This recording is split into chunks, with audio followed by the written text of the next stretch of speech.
Hi everyone, welcome back to another episode of Tech Basics. In this video, we are going to be learning how to load books on Kindle application from Amazon. To load Kindle books from Amazon to your Kindle app, first of all, make sure that you open up your Kindle app and it is connected to your internet. Now, also make sure that you open up your Amazon application as well on your computer or your mobile device.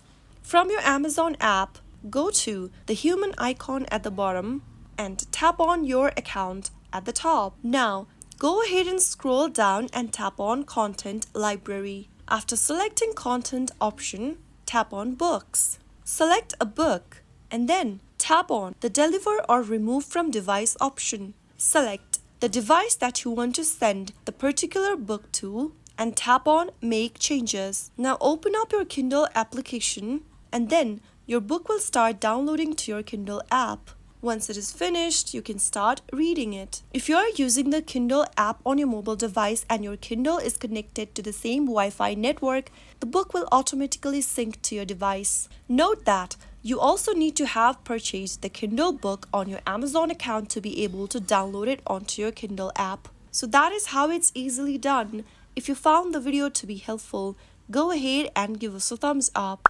Don't forget to subscribe to our channel by hitting the subscribe button. Press on the bell icon so that you'll never miss another upcoming upload from us. I will be back again in the next video. Thank you for watching.